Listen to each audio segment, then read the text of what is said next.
Hi, it's Nina, and I am summarizing Thielen Chapter 3 on education in 1860 to 1890. Today, I want to talk about how colleges and universities are funded, the implementation, creation of useful and practical education, and how it affected liberal arts. Talk about the characteristics of the modern university, and then end up with women's colleges and black colleges. As I go through this, I want you to keep this quote and this question in mind. George Washington Carver said, "Education is the key to unlock the golden door of freedom." And do the institutions of this period live up to this ideal? So the first thing I want to talk about is how these institutions are funded, because this is the period that historians refer to as university building. So you have this explosion of the creation of new institutions. So how are they funded? The first is by land grant, particularly the Morrill Act of 1862. It's not the first land grant. I listed a couple of others here, but it's probably the one that had the most impact in this period. And the idea of a land grant is that the federal government gave each state federal lands that they could sell, and the money derived from that was to be given to an institution, either an existing college or university, or to create a college and university. And they really fostered the creation of practical education institutions. So often we see land grant institutions will be designated with A&M, which means agriculture and mechanics. Unfortunately, some states did not really use the funding mechanism to its fullest potential. There are several instances in which the state sold the land for very little money. You had institutions that were created or funded with this money that did not survive. So it wasn't as successful as Morrill uh, expected it to be. The second is student tuition. Now, all institutions except for those in California did have some kind of student tuition, but it wasn't prohibitive in most cases. It was highest in New England. For example, at Amherst, you were looking at about $700 a year, and that did include room and board. That was a lot of money, but it wasn't prohibitive for middle and upper class families. Of course, the lower down the socioeconomic hierarchy you got, the more difficult it was to pay the tuition, but there were programs of scholarship. So the tuition itself was not a deterrent large scale for college enrollment. What I thought was interesting at Brown University was this pricing strategy. If you registered for the term early, you were charged full tuition. However, the closer to the opening of the term you got, the cheaper the tuition was. And this was because officials at Brown University wanted to make sure that they were going to have a full quota of incoming students. So this actually rewarded students who enrolled late, which I think is interesting. However, the major funding revenue was from philanthropy. Um, Communities gave small gifts, which actually were a small proportion, right, of the total revenue stream, right? So it was an important revenue stream.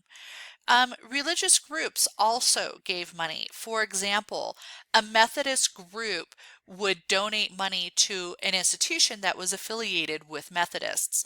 At this time, while there is this slow separation between the religious affiliation of the college and university with the college and university going forward, we're not quite at that breaking point yet. So you still have these institutions that have a religious affiliation. And of course, these religious groups are going to donate money to the institution that is affiliated with their religious denomination. However, the new revenue stream that is really important in this time period is large scale philanthropy. This can be run through foundations, through trusts, through estates. You have many uh,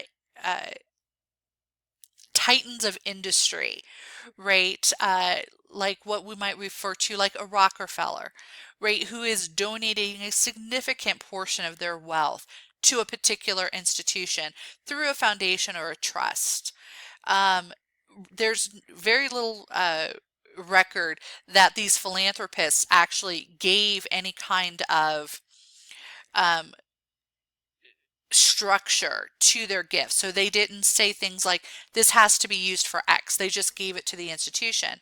Rockefeller, of course, founding the University of Chicago through his gifts and spent nearly $1 billion in 2000 money to do so. But what's interesting is that in some cases, the religious ideals combined with this industry wealth, creating what Max Weber calls the Protestant work ethic. This is the idea that if you work hard and you are a good Protestant, that God will bless you financially. So, of course, as these titans of industry, right, gain immense wealth, right? They are then using that wealth for public goods, right? As a way of sharing God's blessings. So what are the different types of education that are now available? Well, the first thing we have to address is that skilled workers were quite concerned about the professionalization of what we would call the sciences and engineering fields. Um, Mechanical, right? This would be in the forerunner to engineering, for example, right? Skilled workers were concerned that that these new mechanics were going to replace skilled craftsmen, right? Farmers, particularly yeoman farmers who are going to be small farmers, right? Are disagree with the techniques being taught in the agricultural sciences, which focused on large scale farming. And there was even a few proposals that if we give prisoners, right, this education, that they can then become part of the labor force. And this was not successful. The new applied sciences oftentimes would partner with a federal project. So a land grant institution might partner with a federal project building roads or railroads, for example. Some of these applied sciences are the agricultural sciences I mentioned, natural science, advanced studies and technology, which are the forerunner of engineering. But the question was, how are we going to implement these programs? Should we create a institution that is just technical, for example, MIT, or do we incorporate them in existing universities and colleges as part of the liberal arts program? So are they going to be a brand new field of study? Or is it going to be a major study from a Bachelor of Arts degree? And different institutions answered this in different ways. You do have the implementation and creation of professional schools that are going to look at the applied sciences, in addition to things like law and medicine. Interestingly enough, not business, at least not in this period. And then you have other institutions which will either merge with these professional schools or will create programs as part of their Bachelor of Arts. And of course, this idea, at least from major university presidents, was that the liberal arts degree was dead, right? That it was not useful, that it was not practical.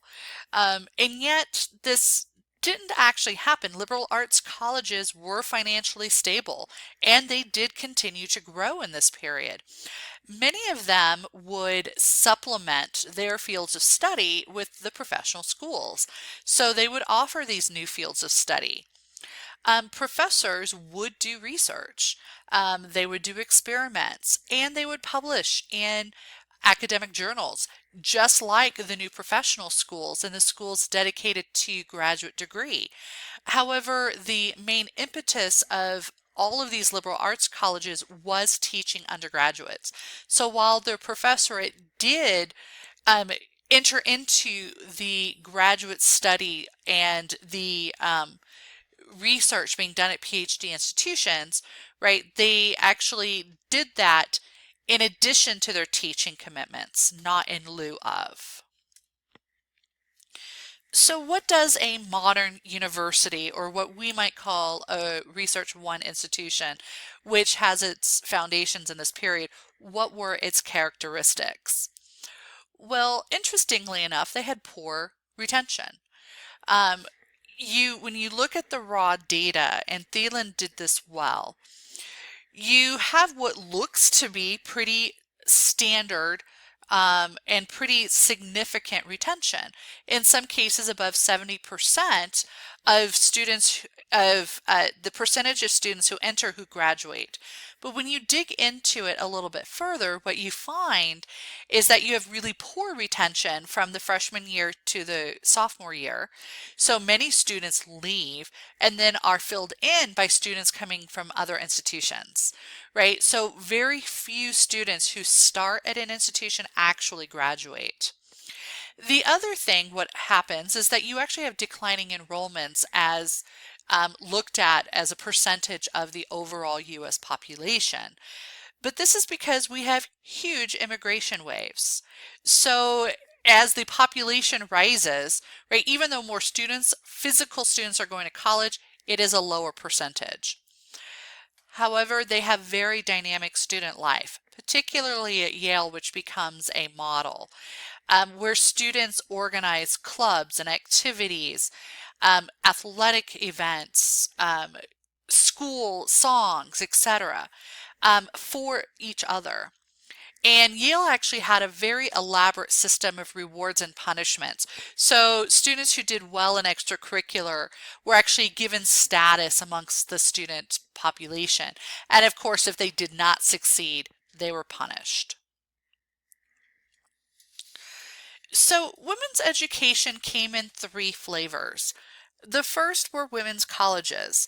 And while they start out as feminized programs of study, vocational training, particularly in domains that were seen as female acceptable, like home economics, genteel finishing schools.